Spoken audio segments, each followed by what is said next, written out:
For the delay. My name is Greg Bodker. I'm the Deputy Chief for the Patrol Operations Subdivision. With us today from the division, we'll start with the most important person in the room, Chief Woods, Lieutenant Scott, a Patrol Lieutenant, Commander Dave Hughes, who's Acting Deputy Chief this week over the Wellness Bureau, Commander Dennis Jeffrey, who is our Zone 4 Commander, Sergeant Diane Andrich, Officer Paul Welch. I appreciate you all coming today. The purpose of this briefing is to take some time to set the facts straight about what occurred last night at the Columbus Division of Police Headquarters. I have provided a timeline with what happened on your press release. I will also go over that verbally. We are not here today to discuss the incident that happened at St. Anne's on the 12th. I am also not here today to discuss specific police tactics or numbers of police officers involved in police activities.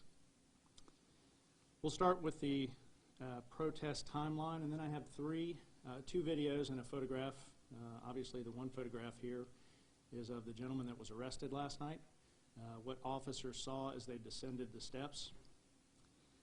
At approximately 6:30 p.m. last night, the Columbus Division of Police was made aware of a planned peaceful vigil on the east side of Columbus.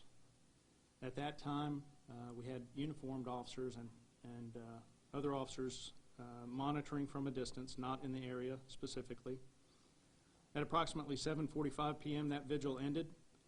Approximately 35 people staged in a parking lot near that location, and they began to march toward CPD headquarters.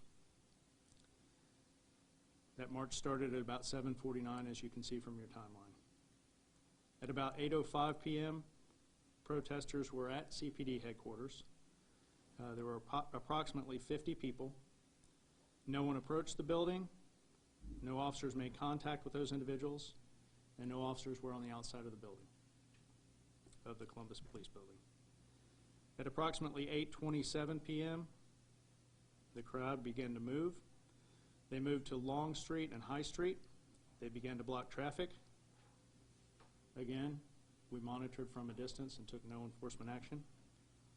At approximately 8:41 p.m., the crowd moved on to South High Street in front of a statue at approximately Broad and State. At that time, they began forcing traffic to go the wrong way. No uniformed officers were in the area. At approximately 9:03 p.m., the crowd returned to CPD headquarters. At 9:19 p.m., members of that crowd approached the front door of Columbus Police Headquarters, the door that's on the Marconi side of the building. And at approximately 9:23, they made entry into the building. We'll watch these videos for a moment. These have been shortened, and you've all been provided discs with videos, body-worn camera video that is public record. And we will start with a video from a sergeant that was at scene last night.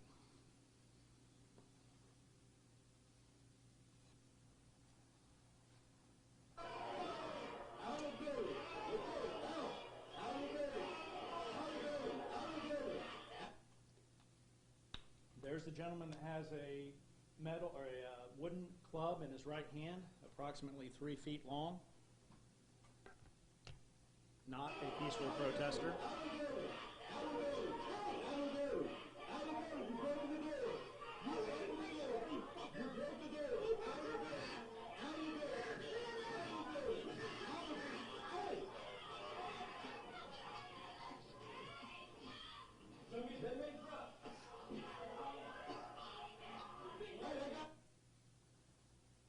That was Sergeant Justin Coleman. That is his body-worn camera.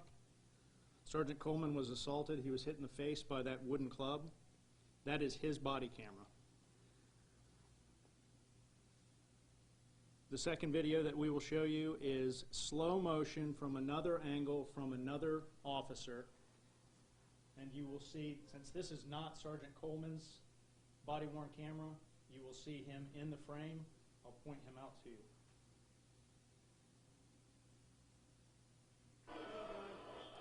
So this is from inside our lobby.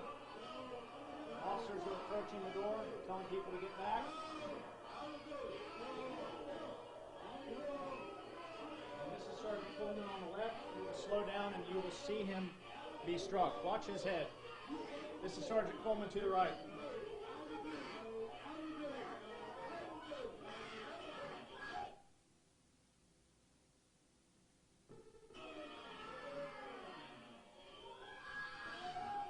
Sergeant Coleman was struck in the chest and the head by that wooden club that you saw. Officers then exited the building. They did utilize mace, bursts of mace, to separate the crowd and make an arrest for a felony. As some of you have already reported today, we had one patrol sergeant struck in the face with a wooden club approximately 3 feet in length. He was treated and released from the hospital last night. There was one arrest for aggravated burglary. That gentleman is Hunter Matten. He's the gentleman in the photograph there. As I said, officers did deploy mace after the doors were forced open by this group. That use of mace was reported to division supervisors who are currently conducting the appropriate administrative investigations. In addition to that, the Division of Police is conducting a criminal investigation into this entire matter. When additional persons are identified that took part in criminal conduct, we will consult with the prosecutors and the appropriate criminal charges will be filed. The lobby to CPD headquarters is not currently open to public access. There are phone numbers posted on the doors, as well as electronic links to phone numbers. Additionally, the website posts phone numbers, and you can always use our non-emergency number, 645-4545. Finally, we as a city cannot tolerate police officers with the Columbus Division of Police being assaulted by violent protesters. I'm happy to answer some questions if I'm able. Are you concerned that from a security aspect for this building, do you think locks need to go on those front doors? So there are locks on some of the doors. Okay. Remember, this building was built decades ago, and so things were different when the building was built. Initially, there were not locks on the doors. They have since been installed. They don't work great. Even when there are locks on the doors, we have security concerns with glass doors, yes. Any plans to do anything about that, or would you have to work with the city? Has there been any conversations about that yet? Or? I think that would be a significant expense that we have discussed and we continue to discuss. When you talk about you're looking into protesters that were there last night that may have engaged in criminal conduct, what types of charges could they potentially face? And what are you asking people to do if they have information that might help you in identifying people? Well, we know that this gentleman was charged with aggravated burglary. That charge was levied after consultation with the county prosecutor. And so I think moving forward, once individuals have been identified, that consultation with city and county prosecutors will continue, and the appropriate charges may be filed at that time. Currently, our detectives in the burglary squad are handling these cases. And so if people have information, they can certainly reach out to the easiest number is our non-emergency number, and they will be transferred to the burglary squad detectives.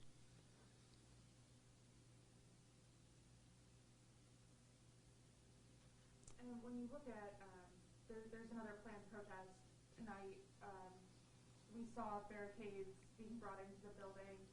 I guess you talk about, in a general sense, obviously not disclosing specific tactics, but that you are aware of that and you're taking preparations to make sure that everybody is able to stay safe. Thanks, Bethany. Let me be really, really blunt here that we're not the least bit concerned about peaceful protests. That is a constitutional right that we support. In fact, this group, for the large majority of the night, not only were peaceful, but even utilized sidewalks instead of the middle of the road. we completely support peaceful protests. It's when those protests turn violent.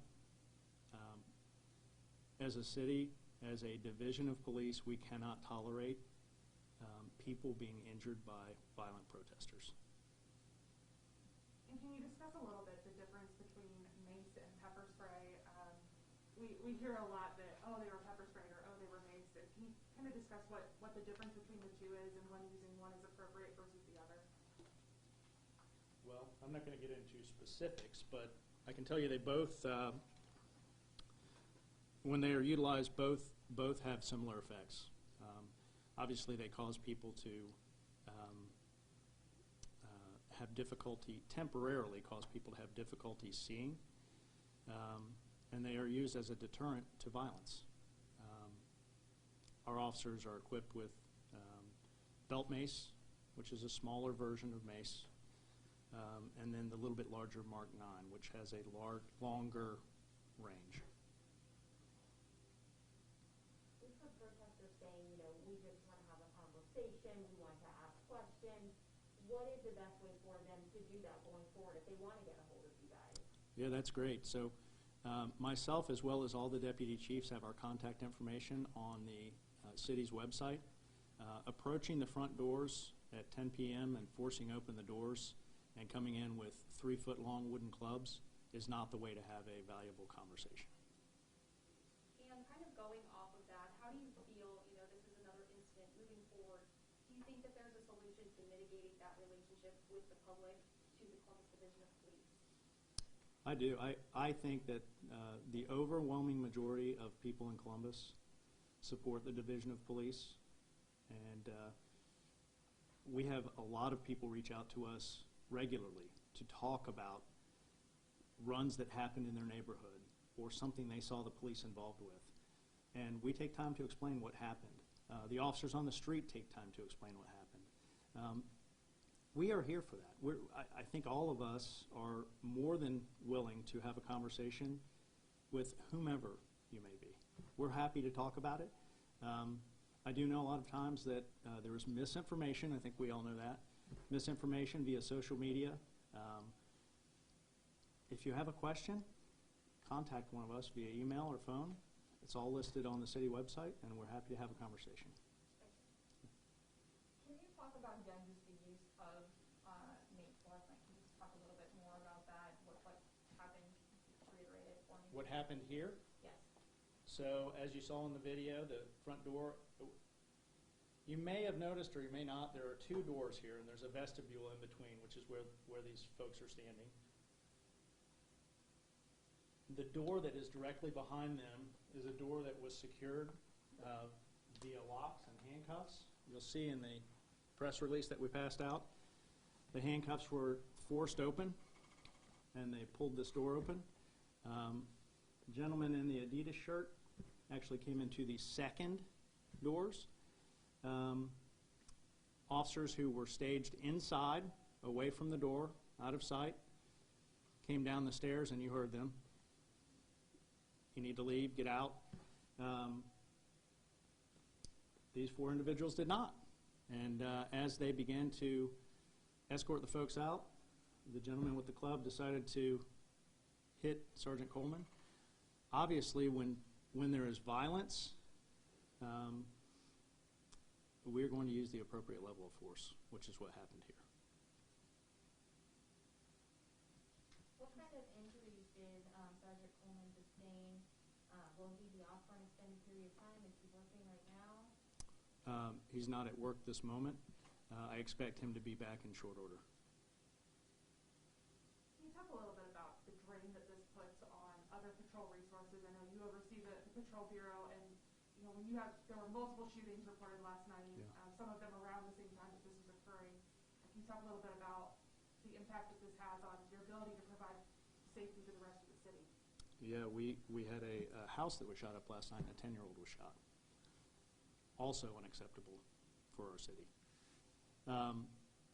Without going into numbers, clearly when there are protests and we are unsure whether they are peaceful or violent protests, we pull the appropriate number of people from patrol. And so those are officers that are on second shift, third shift, evening midwatch. If you call 911, that's one less officer that can respond that may be close to your home. That's an officer that may be down here, staged, preparing to prevent violence downtown. And so it does tax our patrol resources. And as this goes on longer, it not only taxes patrol resources, but as we saw last year, we pull officers from throughout the division. Detectives, people that are in support positions. And so it hampers police operations throughout the city. But people still should call 911 if they have an emergency. Absolutely.